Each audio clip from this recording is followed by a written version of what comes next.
কৃষ্ণায় নমঃ। রামায় রামচন্দ্রায় রামভদ্রায় য়েদস্তে রঘুনাথায় নাথায় সীতায় পতয়ে নমঃ। জয় জয় কৃষ্ণ দেব দৈবকী নন্দন, ব্রহ্মা করে করে যার শরণ বন্দন। হাতি অন্তর্জাতি করে যার নাম লইলে, হেন কৃষ্ণ পদে করু সদায় প্রণাম। নমো নমো রাম রঘুকুলর কমল, করিয়া প্রকাশ নিজ যশবু নির্মল। রাম পুরিলাহা জিতু জগতর মন কাম, হেন রাম পদে করু সদায় প্রণাম। এতে ব্রহ্ম আহি সারি মূর্তি অবতরি, হরিলা ভূমির ভার রাক্ষস সংহরি। ব্রহ্মা আদি দেৱৰ সাধিলা প্ৰয়োজন, প্ৰণাম সাদৰে হেন ৰামৰ চৰণ। প্ৰণাম সাদৰে হেন ৰামৰ চৰণে। কৃষ্ণ কৃষ্ণ। হে ৰাম হাহিকা বুলি ক্ষণে, তেজন্ত নিঃশ্বাস আপুনি চিন্তিলো আপোনাৰ সৰ্বনাশ। কিবা কৰ্ম কৰোৱাবে যাওঁ কিবা ভিক্ষা, ইটো গৃহ বাসে মোৰ নাহি কন্ত হিতা। লয়ু ৰাজ্য ভাৰ ভয়াই ভৰত সুদৰ, ৰাজ্যত নাহি কাৰ্য কৰো দেখান্তৰ। সীতা বিনে দকো দিখে দেখন্ত আন্ধাৰ, ৰাঘৱৰ নাহি আৰ সন্তাপৰ পাৰ। হে ৰামে সীতাৰ যতেক শাহু, কহলা প্ৰমুখে হাজিতা বুলিয়া কান্দন্ত মুখে।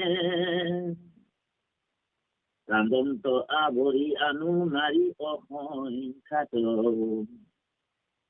মন্দনৰ উৰ্মি উথলিলা সময় জাত। ৰাঘৱৰ সকলে আকুল, যাৱই যেন আগভা ৰিলে বৃক্ষ মূল।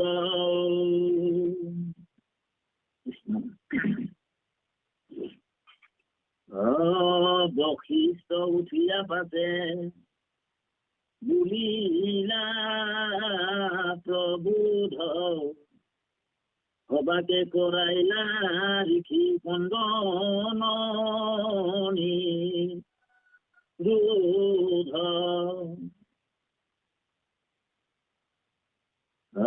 নামত বুলন্ত ভাপ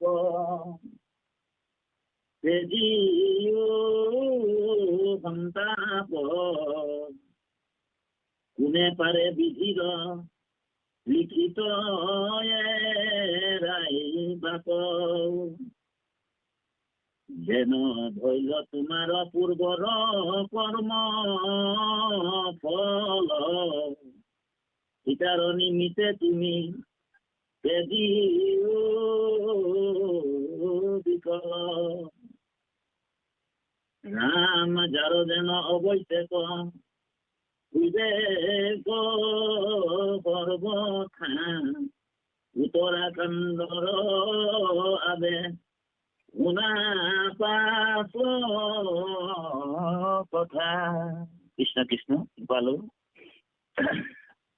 বাপায় সমস্ত পরম অনন্ত কোটি ব্রহ্মাণ্ড পরমেশ্বর ভগবান করুণাময় কমলনয়ন গোপীবল্লভ গোপীনাথ যোগেশ্বৰ মহেশ্বৰ পীতাম্বৰধাৰী নাৰায়ণ কমলনয়ন সমস্ত জগতৰ আধাৰ প্ৰভু শ্ৰীৰাম ভগৱন্ত যি আজি এই ৰামায়ণৰ উত্তৰাখণ্ডৰ ৰামায়ণৰ যি পদবন্ধা মহাপুৰুষ জগতগুৰু শ্ৰীমন্ত শংকৰদেৱ সমস্ত জীৱ জগতৰ তাৰমৰ হেতু গুৰুজনাই পদবন্ধ কৰি ভগৱন্তৰ যি লীলাবিলাক লোক সমাজত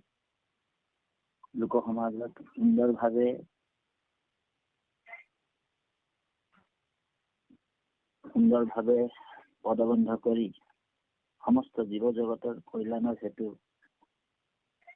আৰু জীৱশ্ৰেষ্ঠ মানৱ জাতিৰ কল্যাণৰ হেতু প্ৰভু ভগৱন্তৰ এই লীলাবিলাক চৰিত্ৰবিলাক গুণ গৰিমাবিলাক প্ৰকাশ কৰি সকলোকে কৃপাধন্য কৰিছে আৰু লগতে আমিও আজি মহন্ত ভকত বৈষ্ণৱ একত্ৰিত হয় আজি উত্তৰাখণ্ডৰ ৰামায়ণৰ পদবন্ধ শ্ৰৱণ কীৰ্তনৰ যোগেদি ভগৱন্তৰ পৰম ভক্তি হৃদয়ত কৰ্ণপথে ভগৱন্তৰ গুণনাম শ্ৰৱণ কীৰ্তনৰ যোগেদি সমস্ত কোটি কোটি জন্মৰ পাপ আমাৰ নাইকিয়া হৈছে।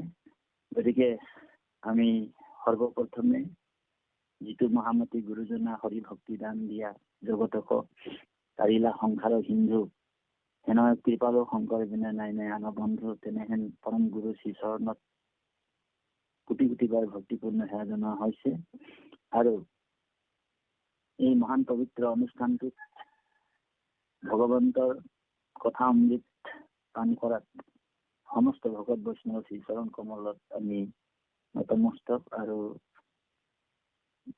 সেৱা জনোৱা হৈছে যাতে আজি যিটো বিষয় ৰামায়ণৰ যি 1,00,000 শ্লোক বাল্মীকি মুনিয়ে 40,000 শ্লোকৰ যোগেদি ৰামায়ণ গ্ৰন্থখন ৰূপায়ণ কৰিছিল তাৰ গুৰুজনাই কিঞ্চিত মাত্ৰ উত্তৰাখণ্ড যি কিষ্কিন্ধা কাণ্ড অৰণ্য কাণ্ড আদি কাণ্ড এনেকুৱা ভিতৰত গুৰুজনাই উত্তৰাখণ্ডটো যি বেদনাদায়ক বহুত সুন্দৰ ভগৱন্তৰ জন্মলীলা ৰহস্যৰ কথাবিলাক ৰূপায়ণ কৰিছে আৰু এই ভগৱন্তৰ লীলাবিলাক নৰ মনুষ্যই শ্ৰৱণ কীৰ্তনৰ মধ্যমেদি সেই পৰম তত্ত্ব যিজন পৰম তত্ত্ব যিজন সুপ্ৰিম যি ঈশ্বৰ ভগৱন্তক পৰিচিত হোৱাৰ কাৰণে গুৰুজনাই এই লীলাবিলাক প্ৰচাৰ কৰিছে ভগৱন্ত। গতিকে আজি বৰ সুন্দৰ এভাগী পদ আমি পাইছো আৰু বৰ বেদনাদায়ক পদ য'ত সীতাক বনবাস আপোনালোক জানে সীতাৰ বনবাস হৈছে ভগৱন্তৰ যেতিয়া লংকাৰ পৰা সীতাক উদ্ধাৰ কৰিলে ৰাৱণক বধ কৰি তাৰপিছতে যেতিয়া ৰাজ্যলৈ নিজৰ অযোধ্যা নগৰীলৈ ঘূৰাই আনিছিল তেতিয়া লোক সমাজে সীতা দেৱীক আৰু ৰামচন্দ্ৰৰ মুখৰ আগত নকৈ প্ৰজাই ইজনে ইজনৰ মাজত কথা বতৰা পাতিছিল যে ইমান দিনে ৰামৰ লগত সীতা নাছিল, যদি তেনেহলে তেওঁ চৰিত্ৰহীন বুলিয়ে মানে প্ৰচাৰ কৰিছিল মানে প্ৰজাসকল। আৰু এই কথাটো ৰামৰ কাণত পৰিছিল। পঢ়াৰ লগে লগে ৰাম হৈছে মৰ্যাদা পুৰুষোত্তম অৱতাৰ। ৰামৰ অৱতাৰটো মৰ্যাদা পুৰুষোত্তম অৱতাৰ হিচাপে হৈছিল। গতিকে ৰামে সংকল্প লৈছিল যে সীতাক বনবাস দি দিয়াৰ, আৰু লক্ষ্মণক ৰথত উঠাই লক্ষ্মণে অৰণ্যত এৰি দিছিল। আৰু সেই সময়তে বাল্মীকি মুনিয়ে সীতাক লগ পাইছিল। কিন্তু কাৰো আগত ৰামৰ পত্নী বুলি চিনাকি কৰি দিয়া নাছিল। বাল্মীকি মুনিয়ে সীতাৰ নামটো উচ্চাৰণ কৰা নাছিল, তেওঁক বন দেৱী বুলি চিনাকি কৰি দিছিল। আৰু বহু দিন বাল্মীকি আশ্ৰমত আছিল, আৰু লৱকুশৰ তাতেই জন্ম হল। আৰু লৱকুশকো তোমাৰ মাতৃৰ নাম সীতা বুলি কোৱা নাছিল, আৰু পিতৃ যে ৰামচন্দ্ৰ, প্ৰভু ৰামচন্দ্ৰ ইক্ষ্বাকু বংশৰ, সূৰ্য বংশৰ যি শ্ৰেষ্ঠতম ৰজা ৰামচন্দ্ৰ বুলি পৰিচয় কৰাই দিয়া নাছিল। আৰু তেনেকুৱা ৰামায়ণখন এই লৱ আৰু কুশৰ তেওঁ কণ্ঠাগত কৰাইছিল, কাৰণ লৱকুশৰ কণ্ঠস্বৰটো বৰ সুন্দৰ আছিল, বৰ সুন্দৰ কণ্ঠস্বৰ আছিল। সেইকাৰণে লৱকুশকে এই ৰামায়ণখন পাঠ কৰিবলৈ দেশে দেশে তেওঁ লৱকুশই ৰামচন্দ্ৰৰ ৰামায়ণখন পাঠ কৰি প্ৰচাৰ কৰিছিল। তাৰপিছতে এদিন অশ্বমেধ যজ্ঞ ৰামচন্দ্ৰই পাতিছিল, আৰু সেই ৰাজ্যতে এদিন লৱকুশই ৰাম গান কৰিছিল, ৰামায়ণৰ গীত গাইছিল। গাওঁতে ৰামৰ চকুত মানে পৰিছিল, আৰু ৰামে নিজৰ দৰবাৰত এই ৰাজসভাত লৱকুশক মাতি নিছিল, আৰু সুন্দৰভাৱে যেতিয়া এই ৰামায়ণৰ গীতটো শুনিছিল, ভগৱন্তৰ চকুৰ পৰা নিৰ্গৰিত হৈছিল চকুলো। আৰু এতিয়াই বুজি পালে যে লৱকুশ মোৰে সন্তান বুলি ৰামে গম পাইছিল। গতিকে এইখিনিলৈকে কথাবিলাক আমি পঢ়োৱা কথাবিলাক আপোনালোকৰ মাজত প্ৰকাশ কৰিলো। এতিয়া পাঠ ভিত্তিক কথাখিনি কোৱা হব। হা সীতা বুলি ক্ষণে তেজন নিশ্বাস, আপুনি চিন্তিলো আপোনাৰ সৰ্বনাশ। যিহেতু ৰাম অৱতাৰটো 12টা কলালৈ ভগৱন্ত ৰাম অৱতাৰ হৈছিল ত্ৰেতা যুগত, আৰু ত্ৰেতা যুগত ৰাম 12টা কলালৈ অৱতাৰ হোৱাৰ কাৰণে সম্পূৰ্ণৰূপে ৰামাৰ কিছুমান মানৱীয় চেষ্টা, মানে মনুষ্য চেষ্টাৰে এই জগতখনত জন্ম ললে কৰ্মৰ দ্বাৰা পৰিচয় কৰি নিজৰ জীৱন কেনেকে কৃপা ধন্য কৰিব পাৰি, আৰু মনুষ্য জন্ম কিমান দুখ বেদনা, এই কথাবিলাক দেখুৱাবৰ কাৰণে স্বয়ং ভগৱান হৈও সকলো জানন্তা বোলে ৰাম অন্তৰ্যামী সৎকা স্বামী। ৰাম অন্তৰ্যামী, সকলোৰে স্বামী।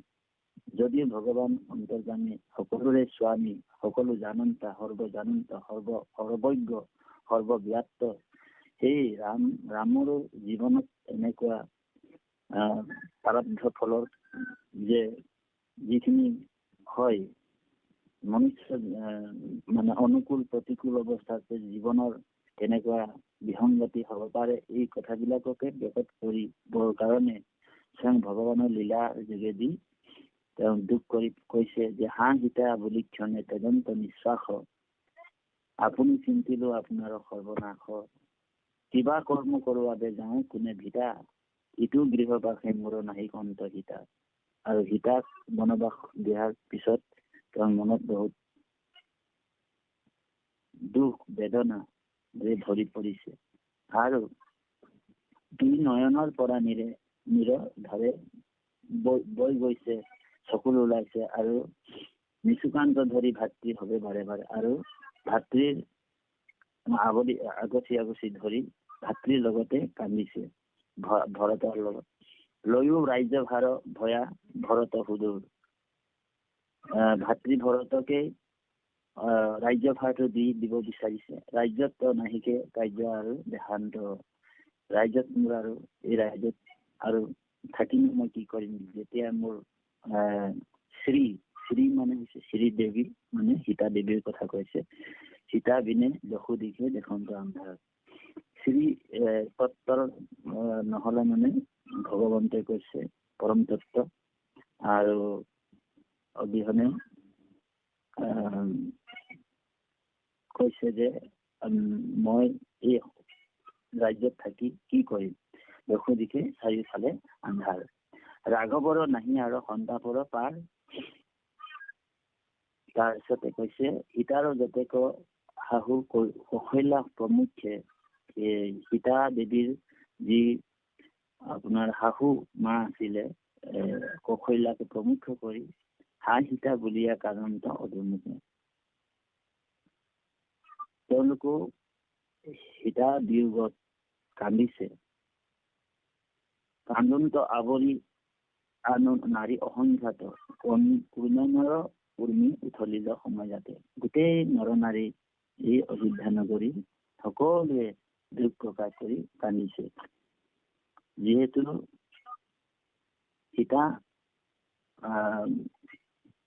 অনেক গুণৰ অধিকাৰী আছিল তাৰ গুণবিলাক বহুত মানে ৰামৰ বাহিৰে তেওঁৰ আৰু চিন্তা বেলেগ নাছিল ৰামে একমাত্ৰ প্ৰাণ স্বৰূপে সীতাই ৰামক সেৱা কৰিছিল ৰাঘৱৰ সুকে লোক সকলে আকুল যাবই যেন আগ উভাৰিল বৃক্ষমূল যেনেকৈ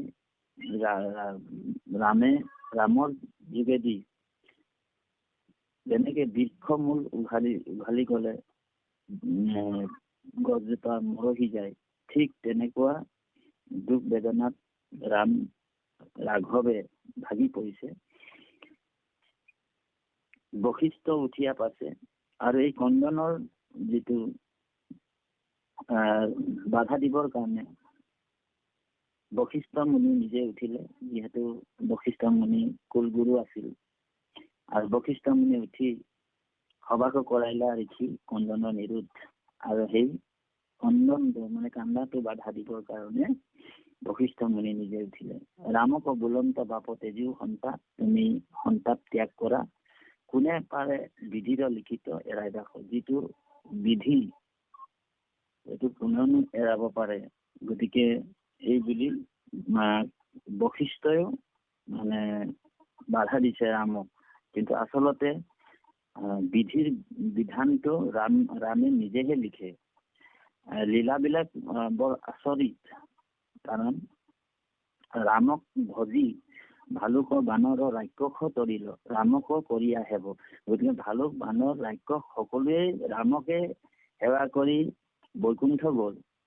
আৰু সেই ৰামকে বশিষ্ঠ মুনিয়ে কৈছে যে কি বুলি কৈছে যে বশিষ্ঠ উঠিয়াৰ পাছে বুলিলা প্ৰভু সভাকে কৰাইলা ঋষি কন্দনৰ নিৰোধ ৰামক বুলন্ত বাপ তেজিও সন্তাপ তুমি সন্তাপ ত্যাগ কৰা কোনে পাৰে বিধিৰ লিখিত এৰাই বাক বিধিৰ লিখনটো বোলে কোনেনো এৰাইব পাৰে যেন ভৈল তোমাৰ পূৰ্বৰ কৰ্মফল সীতাৰ নিমিত্তে তুমি তেজিও বিকল যিহেতু বশিষ্ঠ মুনিয়ে কৈছে যে তোমাৰ পূৰ্বৰ কৰ্মফলৰ কাৰণে তুমি এইটো ভোগ কৰিছা বা তুমি দুখ পাইছা বা তুমি কষ্ট পাইছা তুমি বেদনা পাইছা সেই বুলি সীতাৰ নিমিত্তে তুমি তেজিও বিকল গতিকে সীতাৰ নিমিত্তে তুমি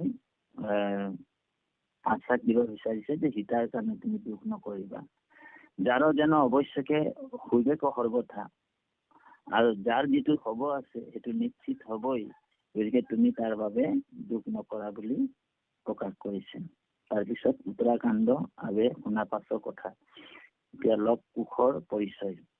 কৃষ্ণ, আমি পদবন্ধে আগবাঢ়িছো। এৰাম তোমাৰ আগত শিশু দুয়ো গাওক গীত, ভৱিষ্যত কথা শুইবে আপুনি বিদিত।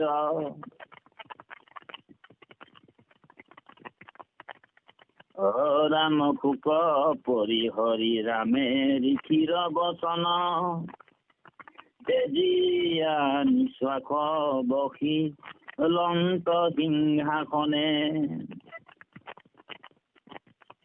এ ৰামাই আখি মুখ মুচি পাছে চিত্ত কৰি থিৰ, শিশু দুইক আদেশ কৰিলা ধীৰে ধীৰ। তোমাৰ আগত শিশু দুয়ো গাওক গীত, ভৱিষ্যতৰ কথা শুইবে আপুনি বিদিত। আছে কথা কেনে গায়ো দুয়ো ভাই, হেন বাই আমাৰ ইটো হৃদয় জোৰায়। শুনি লব কুশে গীত গাইবা ক লাগিলা, শুনা জান কিৰ যেন অৱস্থা মিলিলা। শ্ৰীৰামে এৰিলা লক্ষ্মণে দিয়া বনত নিৰ্বাস, কান্দিলন্ত সীতা সুকে আতি হুয়া ত্ৰাস।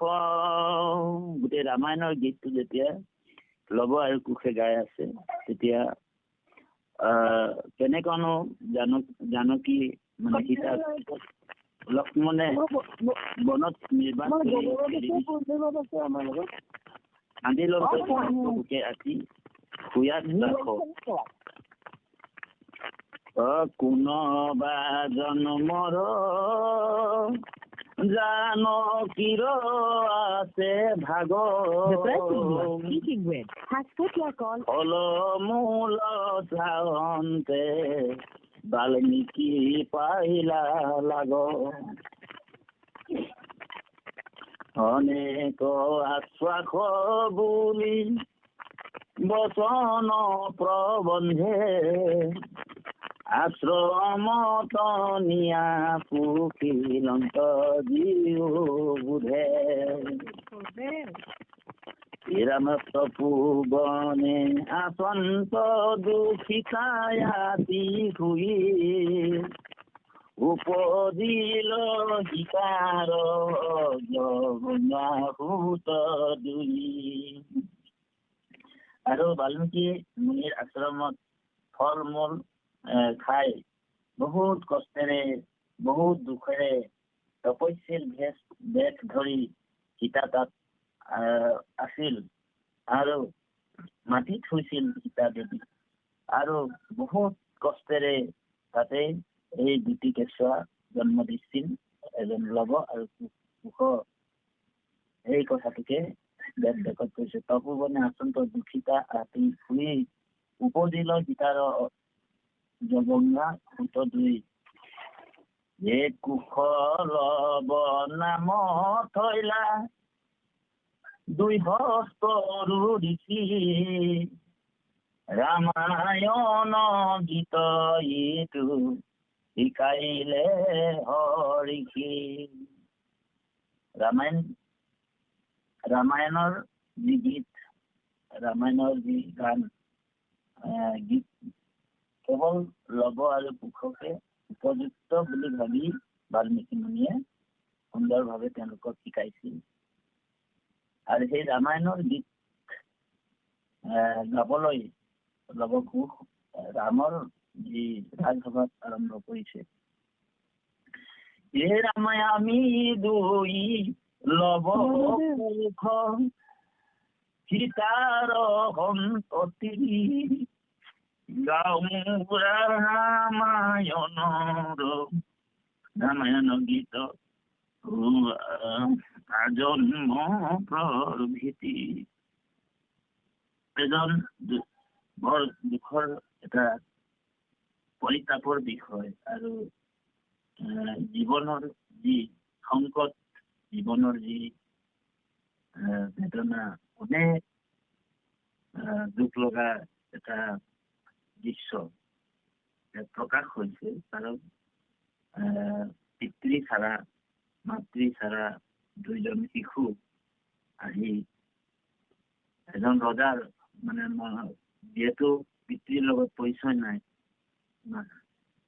সেই ৰামায়ণ যি বাল্মীকি মুনিয়ে শিকাই দিছিল, লৱ কুশক বাল্মীকি মুনিয়ে ইমানলৈকে কৈ পঠিয়াইছিল যে তোমালোকৰ নাম সুধিলে তোমালোকৰ নামটো কবা, লৱ মোৰ নাম, মোৰ নাম, কিন্তু পিতৃৰ নামটো সুধিলে নকবা বুলি কৈছিল। ইমানলৈকে শিকাইছিল যে পিতৃৰ নাম যদি কোনোবা কয় তেতিয়াহ'লে পিতৃৰ নামটো নকবা, মই বাল্মীকি মুনিৰ শিষ্য বুলি কৈ দিবা, আমি দুইজন বাল্মীকি মুনিৰ শিষ্য বুলি কৈ দিবা, কিন্তু পিতৃৰ নামটো তোমালোক উল্লেখ নকৰিবা বুলি কৈছে। আৰু সেই সভাখনত লৱ আৰু কুশই পিতৃৰ নাম উল্লেখ কৰা নাছিল। কিমান দুখৰ বিষয়। সেই কথাটোকে ইয়াত লেখত কৈছে, আমি দুই লৱ কুশ সীতাৰ সন্ততি গাঁও ৰামায়ণ গীত আজন্ম প্ৰভৃতি। আৰু যেতিয়াই এই কথাটো উল্লেখ কৰিছে যে এতিয়া আৰম্ভ হব ৰামায়ণৰ, যেতিয়া সেই গীত আৰম্ভ, ৰামায়ণৰ যিহেতু চৰ্চা হৈছে, ৰাম বোলা সীতা বোলা এনেকুৱা পৰিচয় বিলাক নিজে নিজে মানে ভাগি উঠিছে তাতে, এই ৰামায়ণৰ গীতটোতে মানে ভাগি উঠিছে। কৈছে যে আমি আহাংকে বুলিয়া লব মোৰ নাম কুশ,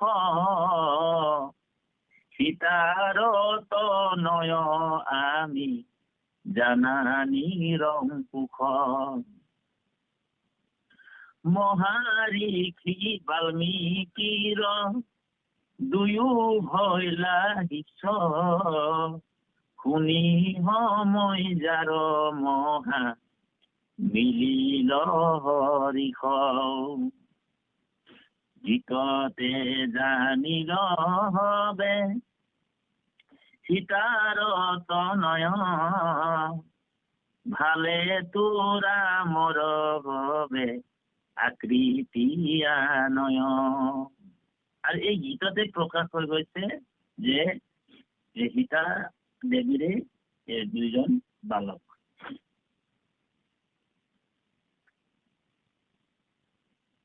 কৃষ্ণ ৰাম কিনো প্ৰসন্ন বিধি, ভৈলা সৰ্ব সিদ্ধি, ৰাঘৱৰ শৈবেক আবেশে বংশ বৃদ্ধি। আৰু তাত থকা প্ৰজাবিলাকে অনুভৱ কৰিছে, তাত প্ৰজাবিলাকে ভাবিছে যে যিহেতু সীতা দেৱীৰে লৱ আৰু কুশ, সীতা দেৱীৰে সন্তান, গতিকে এতিয়া ৰাঘৱৰ কুল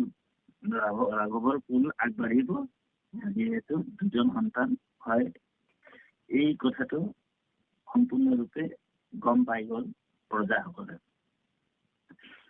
শুভ শুভ বুলি প্ৰজা পাৰয় জোকাৰ, জানিল কুশল হবে জানকী তাৰ, আসন্ত কৈলানে নমৰিয়া মূৰ শান্তি, আনন্দে নক্ষয় যেন অন্য মাতি। আনন্দ সীমা নাই। গম পালে ৰামে যে জানকী এতিয়া কুশলে আছে, জানকী মৰা নাই। তেওঁ যিহেতু লক্ষ্মণে গৰ্ভৱতী অৱস্থাতে সীতাক মেলি দিছিলে বনত। তাত সিংহ, বাঘ, ভালুক এনেকুৱা বনত ইমান ডাঙৰ ডাঙৰ হিংসুক জন্তু থাকে, আৰু এই হিংসুক জন্তু বিলাকে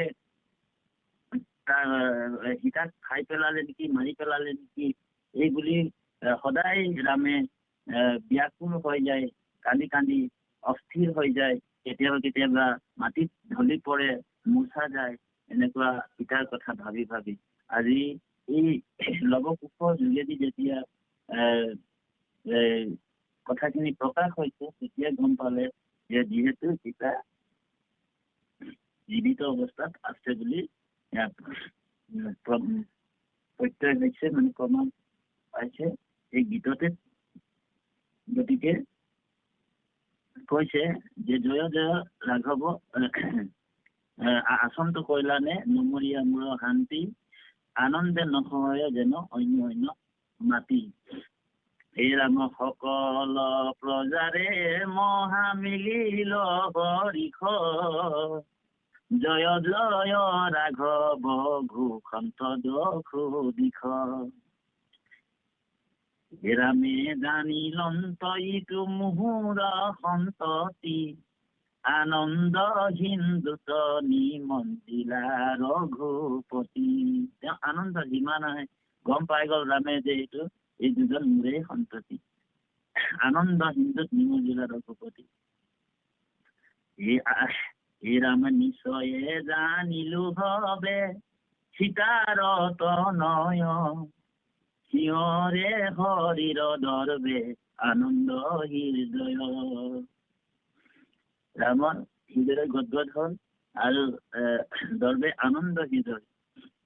পৰম স্নেহ তয়াতি নয়নত বধ, লুতকে ভেন্তিল কণ্ঠ, বাক্য গদ গদ। আৰু ৰাম গদগদ হৈ গল। প্ৰভু ভগৱন্তৰ শ্ৰীৰাম এই ৰামায়ণৰ গীতটো শুনি গদগদ হল। পৰম স্নেহত আতি নয়ন তবধ, লুতক ভেন্তিল কণ্ঠ, বাক্য গদ গদ। অপ্ৰেমৰ খে বিপুল আকুল কৰে হিয়া, আসনৰে পৰা পৰিলন্ত জাম্প দিয়া। আৰু আসনৰ পৰা যি সিংহাসনত বহি আছিলে ৰাম, ৰজাৰ আসনত জাপ মাৰি উঠি এই লৱ আৰু কুশক এতিয়া গলত বান্ধিল ধৰি, দুইকোৱাথে বেথে পুত্ৰ হীৰ সুগন্ধ স্নেহত ৰঘুনাথ। ৰঘুনাথ ৰামে সেই পুত্ৰ দুইজনকে আঁকোৰি সাৱটি ধৰিলে আৰু খুব কান্দিছে, বিলাপ কৰিছে। আৰু সেই সময়তে কিন্তু এই যেতিয়াই সীতা বনলৈ গুচি গল, হনুমন্ত আকৌ কলৈ গুচি গল। হনুমন্ত ৰাম আৰু সীতা যেতিয়া একেলগে আছিলে, তেতিয়া হনুমান আকৌ একেলগে থাকিলেহে হনুমান তেওঁলোকক সেৱা কৰি থাকে। আৰু যেতিয়াই সীতা দেৱীক বনবাস দি দিলে, তেতিয়া হনুমানৰ মনটো অলপ ভাঙি পৰে। হনুমান মাজে সময়ে কেতিয়াবা ৰামক লগ কৰিবলৈ আহে, কিন্তু বাকী সময়খিনিত তেওঁ সুৰজ নদীৰ মানে যিটো পাৰত তেওঁ হনুমান ৰামকে ধ্যান কৰি থাকে। হনুমানক খুব দুখ প্ৰকাশ কৰিছিল সীতা দেৱীক বনবাসত দিয়াৰ কাৰণে। গতিকে তাৰ আগত হনুমানৰ জন্ম বৃত্তান্ত কাহিনীটো ওলাই গল বাৰু। আৰু হনুমান প্ৰভু ভগৱন্তৰ শ্ৰীৰামৰ একমাত্ৰ পত্নী আছিল। এই হনুমানৰ হনুমান মানে এই ৰাম আৰু সীতা সেৱা কৰি থাকিহে ভাল পাইছিল। গতিকে সীতা দেৱী যেতিয়া বনলৈ গুচি গল, হনুমানো কি হল, ৰামৰ যি অযোধ্যা নগৰ তেওঁ এৰি তেওঁ বনলৈ হাবিয়ে ভাৰত লৈ পাহাৰ পৰ্বতত উঠি তেওঁ তপস্যা কৰিবলৈ বা ধ্যান কৰিবলৈ লাগিল। গতিকে এই সৰ্বগুণাধৰ যি পৰম আত্মা ভগৱান ঈশ্বৰ ৰাম নিজেও মনুষ্য লীলাৰে এই মানুহক বুজাবলৈ গৈছে যে মানৱ জীৱনটো কিমান কষ্টকৰ, মানুহৰ জীৱনটো কিমান বেদনাদায়ক হ'ব পাৰে। এই কথাটো এটা বাৰ্তা দিবৰ কাৰণে ভগৱান নিজেও নিজৰ পুত্ৰ দুজনক ধৰি কান্দিছে। গতিকে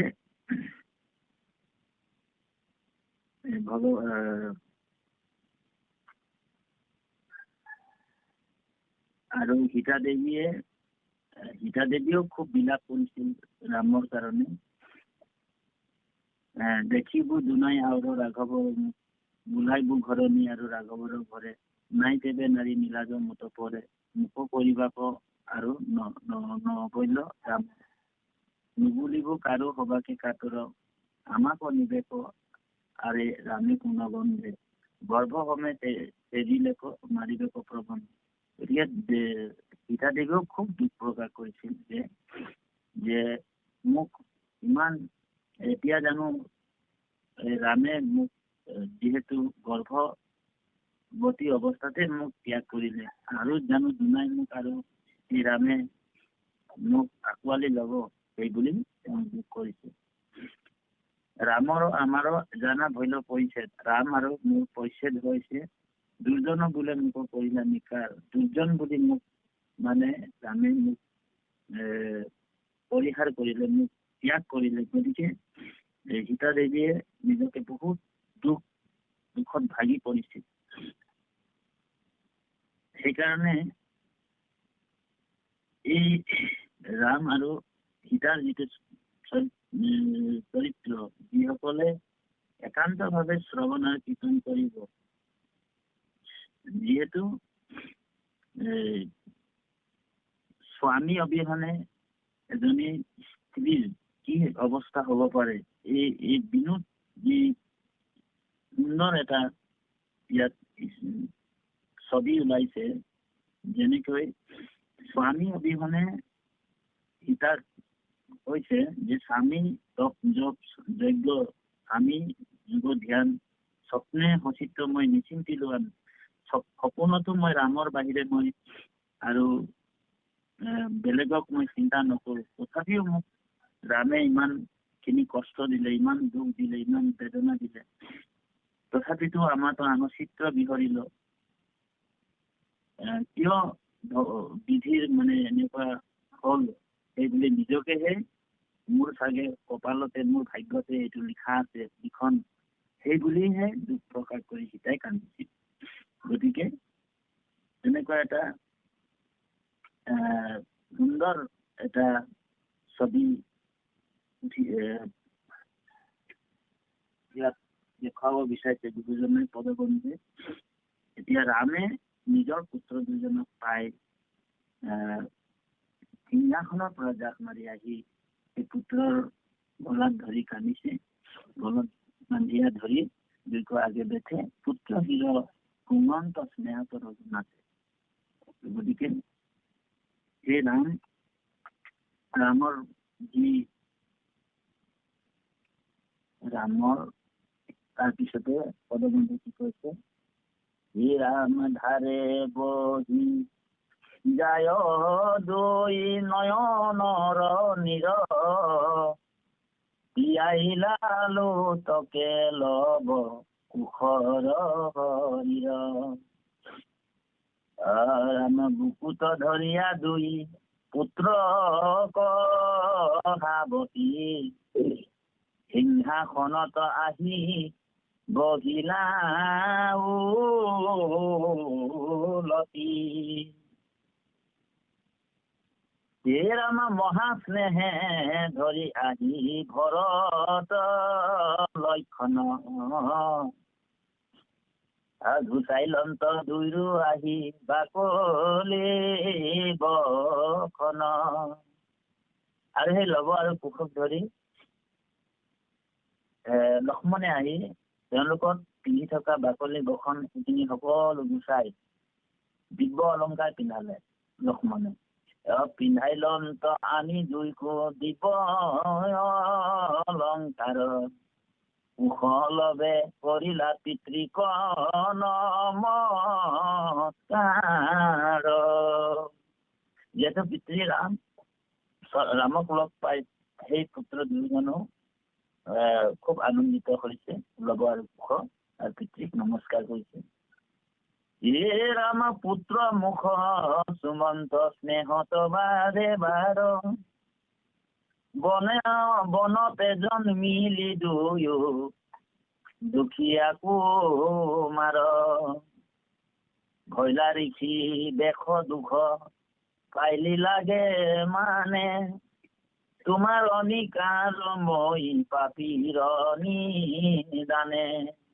ৰামে দুখ কৰি কৈছে যে যিহেতু তুমি এজন ৰজাৰ সন্তান, তোমালোক দিও, কিন্তু তোমালোকৰ জন্মটো ক'ত হৈছে? বনতহে হৈছে। গতিকে বহুত দুখৰ বিষয় এইটো। গতিকে সন্ত মহন্ত জীৱনতো বহুত দুখ কষ্ট আহিব পাৰে। আমি ইয়াৰ পৰা এইটোৱে বুজিব লাগিব, গতিকে ইয়াত অনুকূল আৰু প্ৰতিকূল অৱস্থাটো যাতে আমাৰ স্থিতিটো ঈশ্বৰৰ প্ৰতি আমাৰো ভক্তি সদায় যাতে থাকে, এই কথাটো এই চৰিত্ৰবিলাকৰ পৰা আমি ল'ব পৰা বস্তু। কাৰণ ভগৱন্তই ভক্তি কৰিবলৈ যাওঁতে বা ঈশ্বৰৰ ভক্তি কৰিবলৈ যাওঁতে আমাৰ বহুত উদ্দীপনা আহিব পাৰে। যেনেকে কুন্তি পঞ্চ পাণ্ডৱৰ লগত যেনেকে কৃষ্ণ আছিল, কৃষ্ণ থাকোতেও কুন্তি পঞ্চ পাণ্ডৱৰ বহুত দুখ, আৰু দুখত ইমানে দুখ আছিল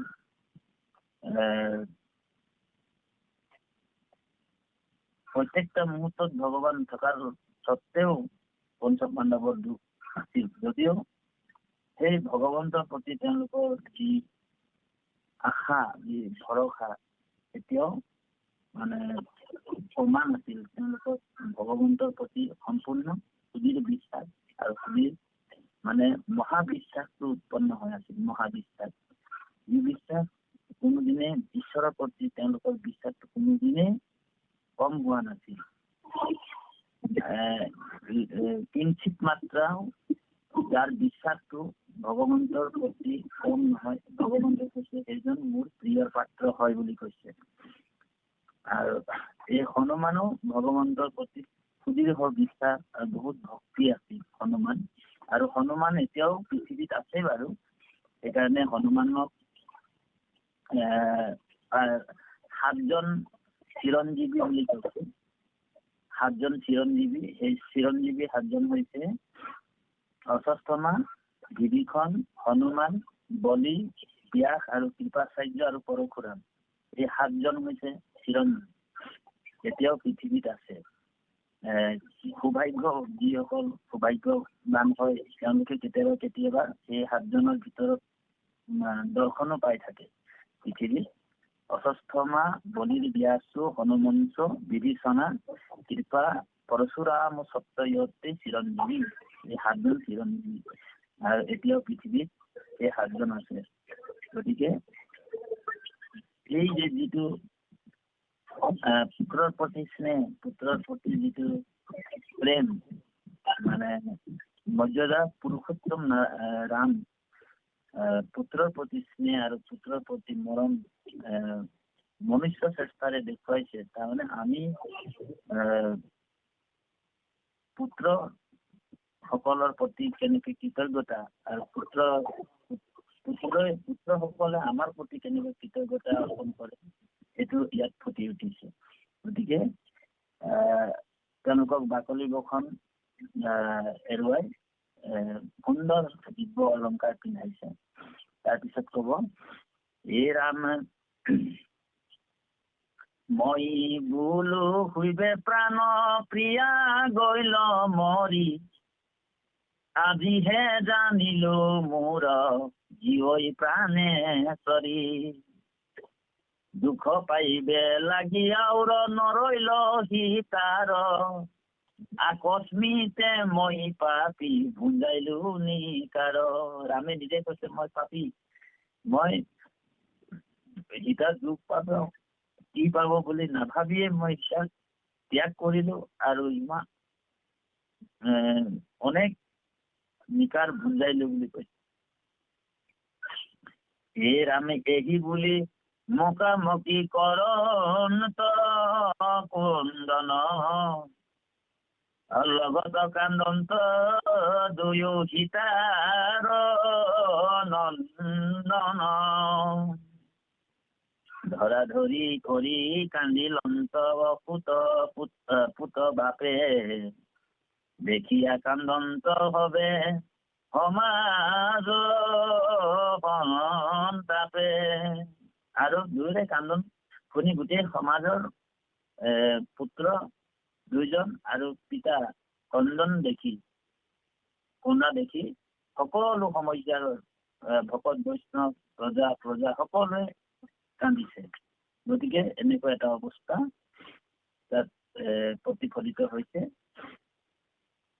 কৃষ্ণ তাৰপিছত কৈছে এই ৰামে ধৰিলা কখৈলাই আহি এ নাতিৰ গলতে এত মানত ভৰিলা দুয়ো পুতাই বনতে।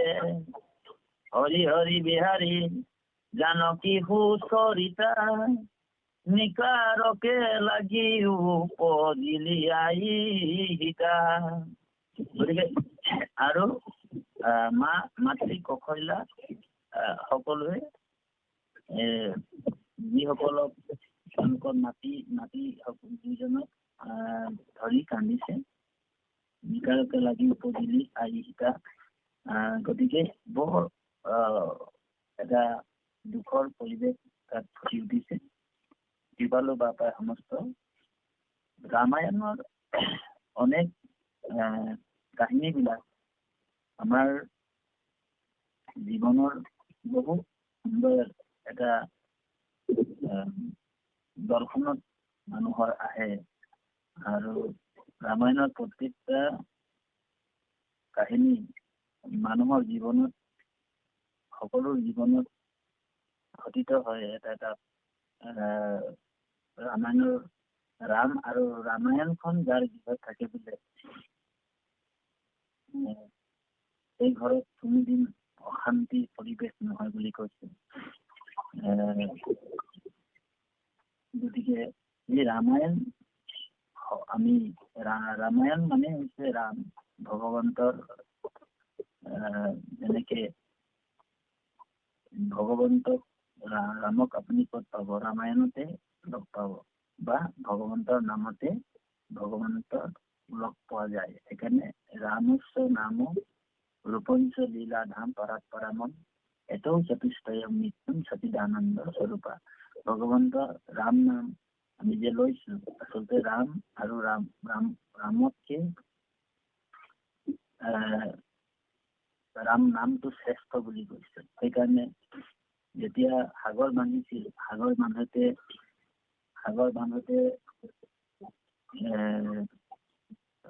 বান্ধোতে যেতিয়া পাথৰ বিলাক আনিছিলে, পাথৰ বিলাক তললে ডুবি গৈছিল।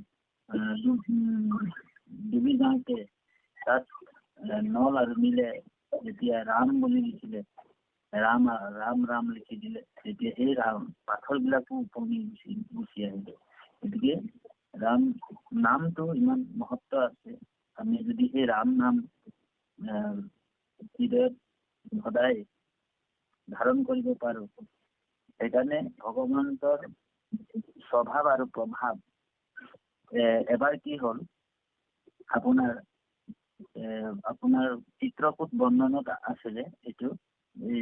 সীতা দেৱীয়ে আপোনাৰ আৰু ৰামে সীতাক সুন্দৰকৈ পুৰাণৰ কথাবিলাক, ইতিহাসৰ কথাবিলাক শ্ৰৱণ কৰাই থাকোতে ইন্দ্ৰৰ পুত্ৰ কাক ভূষণ্ডী বুলি নাম আছিলে, কাউৰীৰ ৰূপ ধৰি তেওঁ আহি সীতা দেৱীৰ চৰণত খুট মাৰি দিলে। আৰু খুট মাৰি তেওঁ মানে ৰামৰ মানে বলৰ ওপৰত মানে পৰীক্ষা কৰিবলৈ আহিছিলে যে ৰামৰ কিমান বল আছে এই পৰীক্ষা কৰিবৰ কাৰণে কাক ভুচুণ্ডি ইন্দ্ৰৰ পুত্ৰ আহি সীতা দেৱীৰ মানে চৰণ কমলত খুট মাৰি দিলে আৰু তেজ ওলাবলৈ ৰুধিৰ ওলাবলৈ ধৰিলে, তেজ ওলাবলৈ ধৰিলে। তেতিয়া কি হ'ল, ৰামৰ ধনুকটো মানে অলপ আঁতৰত আছিলে। ৰামৰ ধনু আঁতৰত থৈ সীতাক মানে কাষতে বহুৱাই ৰামে সুন্দৰকৈ পুৰাণ ইতিহাসৰ কথা কাহিনীবিলাক শুনাই আছিলে। আৰু কাক ভূষণ্ডী সেই সময়তে আহি সীতা দেৱীৰ চৰণ কমলত খুট মাৰি দিলে। যেতিয়া তেজ ওলাবলৈ ধৰিলে তেতিয়াই ৰামৰ খং উঠিলে। কাক ভূষণ্ডী নামৰ যিজন হেৰি আছিল, তেতিয়া কি কৰিলে, তাত থকা তীৰ্ণ এটাকে উঠাই ব্ৰহ্ম অস্ত্ৰক স্মৰণ কৰি মাৰি পঠিয়ালে। আৰু সেই ব্ৰহ্ম অস্ত্ৰই মানে গোটেই চৌদিশে খেদি ফুৰিলে কাক ভূষণ্ডী। তাৰমানে তেওঁ ইন্দ্ৰৰ ওচৰত গ'ল, ইন্দ্ৰই ৰক্ষা কৰিব নোৱাৰিলে। ইন্দ্ৰই ক'লে মই ব্ৰহ্মাস্ত্ৰ নিবাৰণ কৰিব নোৱাৰো। ব্ৰহ্মাৰ ওচৰত গ'ল, ব্ৰহ্মাই ক'লে মই ব্ৰহ্মাস্ত্ৰ ৰক্ষা কৰিব নোৱাৰো। শিৱৰ ওচৰত গ'ল, শিৱও ক'লে ময়ো নোৱাৰো। কাক ভূষণ্ডী মানে পিছা নেৰিলে। অৱশেষত যেতিয়া ইন্দ্ৰৰ ওচৰত আকৌ আহি সুধিলে যে এতিয়া মই কি কৰিম, নাৰদৰ ওচৰত আহিলে। নাৰদে ক'লে যে মই এই অস্ত্ৰৰ পৰা, এই ব্ৰহ্মাস্ত্ৰৰ পৰা কেনেকে বাচিম। তেতিয়া নাৰদে কৈছে যে তুমি যদি ব্ৰহ্মাস্ত্ৰৰ পৰা পৰিত্ৰাণ পাব বিচাৰিছা, ব্ৰহ্মাস্ত্ৰ তোমাক কেতিয়াবাই মাৰি পেলালেহেঁতেন, কিন্তু মৰা নাই কিয়? তোমাক ৰামৰ যিটো প্ৰভাৱ বা ৰামৰ যিটো স্বভাৱ, এই বিষয়টো জ্ঞাত কৰাবৰ কাৰণে, মানে তুমি জানিবৰ কাৰণে তোমাক আজি এতিয়ালৈকে মৰা নাই, নহলে কেতিয়াবাই তোমাক মাৰি পেলালেহেঁতেন ব্ৰহ্মাস্ত্ৰই। ব্ৰহ্মাই ৰাম যেতিয়া খঙাব বা ৰাম যেতিয়া ক্ৰোধান্বিত হব, ক্ৰোধৰ বলতে, কটাক্ষ বলতে সাগৰো কল্লোল কৰে বুলি কৈছে। সমুদ্ৰও মানে বাদ দিবলৈ বাধ্য হৈ গৈছিলে। কিন্তু সমুদ্ৰই উঠি কিনি তেনেকে স্তুতি কৰিলে যে হে ৰাম, হে প্ৰভু, তুমি এতিয়া মৰ্যাদা পুৰুষোত্তম হৈ এই ধৰতীত, এই পৃথিৱীত তুমি অৱতাৰ হৈছা, গতিকে হে প্ৰভু মোক ক্ষমা কৰিবা, তুমি মনুষ্য চেষ্টাৰেহে এই সাগৰখন পাৰ হব পাৰিবা। কিন্তু ৰামৰ ইমান ক্ষমতা আছিলে যে এটা বানেৰে সাগৰখন শুকুৱাই দিব পাৰিলে, সাগৰত ৰাস্তা হৈ গলহেঁতেন, কিন্তু সেইটো নকৰিলে। আৰু মনুষ্য চেষ্টাৰে তাৰপিছতে সেই কাক ভূষণ্ডী গৈ কিনি মানে প্ৰাৰ্থনা কৰিলে, স্তুতি কৰিলে, তেতিয়া এই ব্ৰহ্মাস্ত্ৰটো নিবাৰণ হল। ঠিক তেনেকৈ ৰাম যে ভগৱান, এই কথাটো কিছুমান মানুহৰ সংশয় হয়। এই সংশয়টো আমাৰ মানে থাকিব নালাগে। এবাৰ পাৰ্বতীৰো এনেকে সংশয় হৈছিলে আৰু শিৱই মানা কৰিছিল যে তুমি ৰামৰ পৰীক্ষা লবলৈ যাব নালাগে, কিন্তু পাৰ্বতী মনা নাই। এইটো বোলে কেনেকে বোলে ৰাম পৰম ব্ৰহ্ম হয়। 3 বাৰ প্ৰণাম কৰি কিনি শিৱ গুচি গল। বটবৃক্ষৰ ওচৰত ছায়া তলত বহি শিৱই ধ্যানত বহি গল, আৰু সতীয়ে কি কৰিলে, পৰীক্ষা লবলৈ গুচি আহিলে।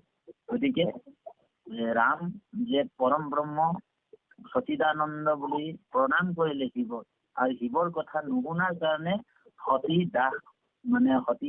এবাৰ জ্বলিবলগীয়া হল, সতীৰ দেহাটো ত্যাগ কৰিবলগীয়া হল। শিৱই কলে তুমি যদি ৰামক যদি মানে সংশয় কৰা, তেনেহলে মই তোমাক পত্নী হিচাপে স্বীকাৰ নকৰো বুলি সেই দেহাটোৱে সতীকে ত্যাগ কৰি দিলে। সেইকাৰণে 1000 বছৰৰ পিছত দক্ষৰ যজ্ঞত সতী নিজৰ দেহাটো ত্যাগ কৰিবলগীয়া হৈ গল। সেইকাৰণে ৰামক কেতিয়াও ৰামৰ ওপৰত বা ৰাম নামৰ ওপৰতো কাৰো সংশয় থাকিব নালাগে। ৰাম নাম আৰু ৰামৰ প্ৰভাৱ আৰু স্বভাৱৰ বিষয়ে, দুইটা বিষয়ে অকল সন্ত মহন্ত ভকতসকল জানে। গতিকে কৃপালু বাপাই সমস্ত ইয়াতে এই সুন্দৰ এটা দৰ্শন ইয়াতে মনুষ্য চেষ্টাৰে ভগৱন্ত অৱতাৰ হয়, 4 বেদ হিচাপে জন্ম হয়, 4 বেদক 4 বেদ হিচাপে জন্ম হয় ভগৱানে অনেক লীলাৰ যোগেদি, অনেক জগতৰ অনেক লীলাৰ যোগেদি সুন্দৰভাৱে ইয়াতে গুৰুজনাই পদবন্ধ কৰিছে। আৰু আমিও এই লীলাবিলাক শ্ৰৱণ কীৰ্তনৰ মাধ্যমেদি পৰম ঈশ্বৰ পুৰুষোত্তম ভগৱান ৰামক আমি চিনি পোৱাই আমাৰ জীৱন ধন্য। গতিকে এই তত্ত্ববিলাক আমি জানিব লাগিব। আৰু কৃষ্ণ ৰাম যে ঈশ্বৰ, ৰামৰ মহিমাবিলাক, ৰামৰ গুণ গৰিমাবিলাক যেতিয়া লৱকুশে গীত কৰি গালে, তেতিয়া লগে লগে ৰামে বুজি পালে যে মোৰ জানকী এতিয়া আছে। আৰু জানকীৰ মানে বিষয়ে নিজৰ জানকীৰ যি শাহুসকল আছিল, কশল্যা আদি কৰি সাৱটি ধৰি নিজৰ নাতিসকলক পাই খুব আনন্দিত হৈ কান্দিছে। এই কথাবিলাক ইয়াত আহিলে